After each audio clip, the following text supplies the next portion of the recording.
আজ সকালে হিউস্টনে আমাদের হোটেলের বাইরে দাঁড়িয়ে আকাশটা দেখতে দেখতে দিনটা শুরু করলাম। গতকাল রাতে আমরা গ্যালভাস্টনে আর থাকিনি। হিউস্টনে এসে এই হোটেলে ছিলাম।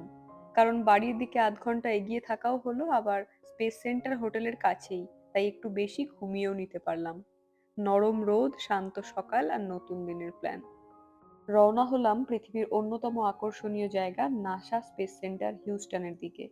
গেট দিয়ে ভিতরে আসতেই চারপাশে স্পেস স্টেশনের ভাইব। বড় বড় রকেট মডেল, বিশাল আমেরিকান পতাকা আর লেখা welcome to space center Houston. ভিতরে প্রবেশ করার জন্য সামনে ছোট্ট একটা লাইন, আর একপাশে ticket counter.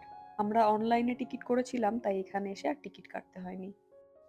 NASA space centre নামটা শুনলেই একটা রোমাঞ্চ তৈরি হয়। ভেতরে ঢুকেই যেন এক অন্য জগৎ। মনে হয় যেন বিজ্ঞান আর ভবিষ্যতের দুনিয়ায় পা রাখলাম। এখানে দেখা গেল স্পেস স্যুট, রকেট, স্পেসশিপ আর তথ্যচিত্রে মানুষ কত দূর এগিয়েছে তার এক অসাধারণ ইতিহাস। ব্যাকগ্রাউন্ডে ধীরে বাজছে নাসার ভয়েস রেকর্ডিং, স্পেস মিউজিক। এখানে রয়েছে ইন্টারন্যাশনাল স্পেস স্টেশনের বিভিন্ন অ্যাচিভমেন্ট স্টোরি। আরও দেখলাম অ্যাস্ট্রোনটরা স্পেসে কী ধরনের খাবার খান। সব খাবারই হালকা, কম জায়গা নেয় এবং দীর্ঘদিন ভালো থাকে এমনভাবে তৈরি। ডাল, চিকেন, কফি, ওটস সবকিছুকেই একদম ড্রাই করে বিশেষ প্যাকেটে দেওয়া হয় যাতে হাওয়া না থাকতে পারে। পরে জল মিশিয়ে ফুড ওয়ার্মারে গরম করে খেতে হয়। তারপর দেখলাম কেমন হয় তাদের টয়লেট, স্লিপিং ব্যাগ, প্রসাধন সামগ্রী ইত্যাদি। নীল আর্মস্ট্রং, বাজ অল্ড্রিনের মতো কিংবদন্তিদের ব্যবহার করা এই স্পেস স্যুটের পাশে লেখা থাকে কারা পড়েছিলেন, কত ওজন, কিভাবে অক্সিজেন সাপ্লাই হয় ইত্যাদি। হঠাৎই দেখতে পেলাম স্পেস স্টেশনে সুনিতা উইলিয়ামস ওয়ার্কআউট করছেন এমন মস্ত বড় একটা পোস্টার। বেশ ভালো লাগলো, গর্বও হচ্ছিল। সামনেই ছিল দ্য মুন আর অবতরণকারী অ্যাস্ট্রোনট। এই অ্যাস্ট্রোনট গ্যালারিতে প্রদর্শিত হয়েছে নাসার প্রাক্তন ও কিছু বর্তমান মহাকাশচারীদের ছবি। তবে আমি শুধু সুনিতা উইলিয়ামসকেই খুঁজছিলাম, কারণ হাজারো অচেনার ভিড়ে চেনা কাউকে পেলে খুব আনন্দ হয়। এই তো পেয়েছি। এটা হলো সিগনাস স্পেসক্রাফটের মডেল, যেটার মাধ্যমে ইন্টারন্যাশনাল স্পেস স্টেশনে খাবার, যন্ত্রপাতি, রিসার্চ স্যাম্পল এগুলো পাঠানো হয়। এই স্পেসক্রাফটটি নর্থরোপ গ্রুম্যান কোম্পানির তৈরি।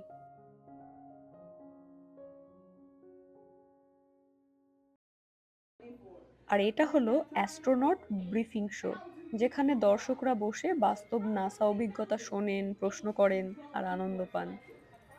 মিশন মার্স এক্সিবিট জোন, এখানে পুরো লাল আলো, বালির মতো রঙের ফ্লোর, মনে হবে আপনি সত্যিই মঙ্গল গ্রহে।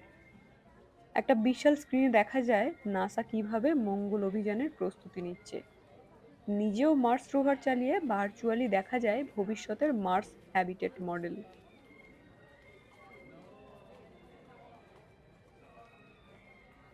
এটা হলো স্পেস মিশন এরিয়া। প্রথমে মিশন চুজ করতে হবে যে তুমি চাঁদে, মঙ্গলে নাকি দূরের ইউরোপা বা টাইটানে যাবে।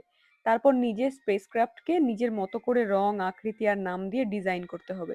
তারপর 3D স্ক্যানার ডিজিটাইজ করে ডিজিটালি জীবন্ত করে তোলা হয়। এরপর আসে সবচেয়ে রোমাঞ্চকর মুহূর্ত, লঞ্চ ভার্চুয়ালি। তোমার স্পেসক্রাফটটা স্ক্রিনে উড়ে যাবে মহাকাশে। সবশেষে মিশন ট্র্যাক করে দেখা কিভাবে নিজের ডিজাইন করা স্পেসশিপ যাত্রা করছে গন্তব্যের দিকে। বাচ্চা বড় সবার জন্যই দারুণ এক্সাইটিং। ওই যে সামনে স্টারশিপ গ্যালারি, প্রবেশদ্বারে ঢোকার মুহূর্তেই আলোটা একটু মৃদু, চারিদিকে নীল ধূসর শেডের আলোকসজ্জা। এখানে পুরনো থেকে নতুন প্রতিটি যুগের স্পেসক্রাফটের আসল অংশ বা আসল সাইজের মডেল দেখা যায়। এটা হলো মার্কারি 9 ফেথ 7 ক্যাপসুল, নাসার প্রথম দিকের মহাকাশযান, যেটায় করে গার্ডেন কুপার পৃথিবীকে 22 বার প্রদক্ষিণ করেছিলেন। আর এটা জেমিনি 5 ক্যাপসুল, দুজন নভোচারীর জন্য ডিজাইন করা হয়েছিল। কিভাবে কষ্ট করে দুজনের মধ্যে থাকতেন ভাবতেই অবাক লাগে।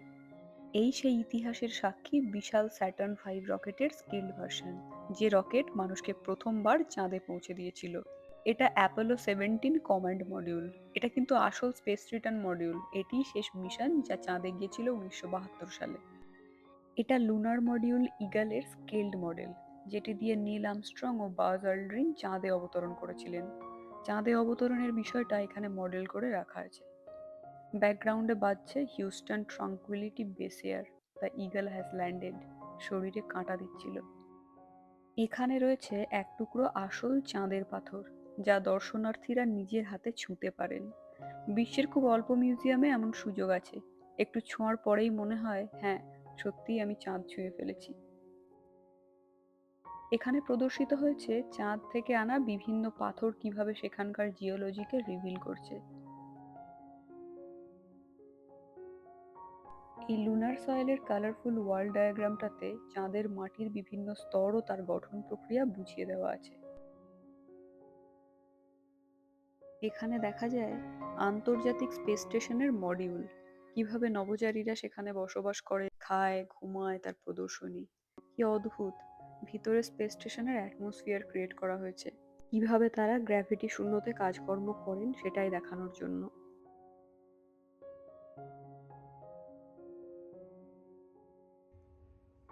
এটা হলো ডেস্টিনি থিয়েটার। এখানে 15 মিনিটের 4D সিনেমা দেখানো হয়। Hello everyone, I'm Gene Kranz. কিভাবে মানুষ চাঁদে পৌঁছালো, মিশন লঞ্চের এক্সাইটমেন্ট, সাকসেস, ফেলিয়ার, কিভাবে নতুন গ্রহে যাওয়ার প্রস্তুতি নিচ্ছে। আলো নিভে যায়, মুভি শুরু হয়, মনে হয় আমিও রকেটে বসে আছি।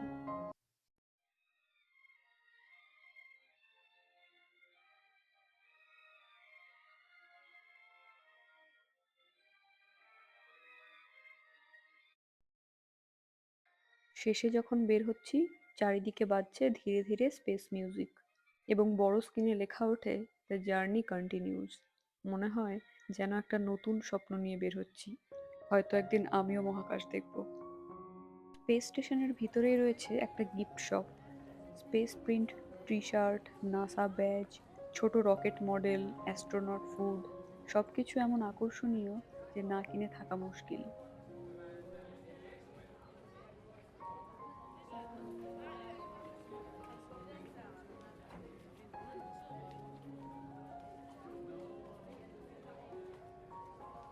বাইরে বেরিয়েই সেই বিশাল বোয়িং 747 শাটল ক্যারিয়ারের এয়ারক্রাফটের ওপর বসানো স্পেস শাটল ইন্ডিপেন্ডেন্স, এটি এখানে অন্যতম আকর্ষণ।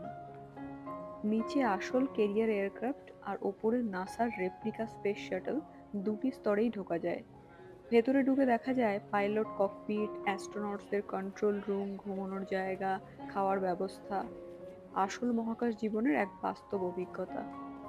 4 তলা সমান উঁচু, তাই এর পাশেই একটা বিল্ডিং করে লিফট আর সিঁড়ির ব্যবস্থা করা আছে ভিতরে ঢোকার জন্য। হিউস্টন স্পেস সেন্টারে প্রায় 2 ঘন্টা ঘুরে দেখা শেষে যখন বেরোলাম, মনে হচ্ছিল আমরা সত্যিই এক মহাকাশ ভ্রমণ সেরে ফেললাম। মানুষ কত দূর পৌঁছতে পারে সেটা চোখে দেখা মানে এক অনুপ্রেরণা। নাসা স্পেস স্টেশন হলো একটা স্বপ্নের প্রতীক।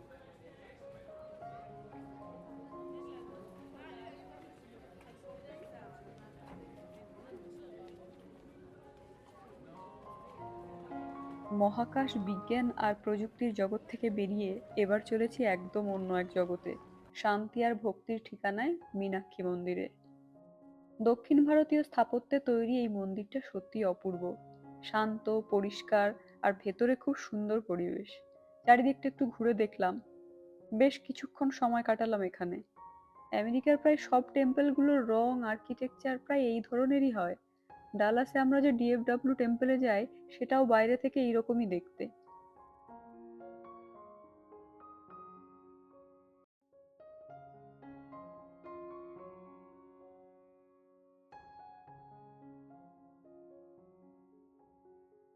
মন্দিরের সাথেই রয়েছে একটা ক্যাফেটেরিয়া। এখানে নিরামিষ খাবার যেমন খিচুড়ি, লুচি, আলুর তরকারি, ইডলি, ধোসা এসব পাওয়া যায়। আমরাও একটু খাওয়া দাওয়া করে নিয়েছিলাম এই ক্যাফেটেরিয়া থেকে। বাড়ির পথে আমাদের আরেকটি বিশেষ গন্তব্য ছিল হিউস্টনের বিখ্যাত স্বামীনারায়ণ মন্দির। দূর থেকেই দেখা যায় সাদা মার্বেলের তৈরি এক বিশাল মন্দির, সূর্যের আলোয় যেন ঝলমল করছে। এই মন্দিরটি তৈরি হয়েছে একেবারে ঐতিহ্যবাহী ভারতীয় স্থাপত্যের আদলে। প্রতিটি স্তম্ভ, প্রতিটি খোদা এক একটি শিল্পকর্ম। মন্দিরের সৌন্দর্য, ভেতরের ভক্তিময় পরিবেশ, অসাধারণ অভিজ্ঞতা। মন্দিরের সাথেই এই শপটাও বিভিন্ন শোপিস, ভাজাভুজি, মিষ্টির জন্য ফেমাস। সবশেষে শুরু হলো ফেরার পথ। গাড়ি চলছে ডায়ালাসের দিকে। পিছনে রইল হিউস্টন গ্যালভাস্টনের একগুচ্ছ সুন্দর স্মৃতি। এই ২ দিনের সফর যেন এক ছোট্ট ছুটি, যা মনকে ভরে দিল নতুন এনার্জিতে। ভ্রমণ মানেই নতুন দেখা, নতুন অভিজ্ঞতা আর নতুন স্মৃতি। এই ট্রিপটাও ঠিক তেমনই ছিল, সরল, সুন্দর আর স্মরণীয়। ভালো থাকবেন সবাই। ধন্যবাদ।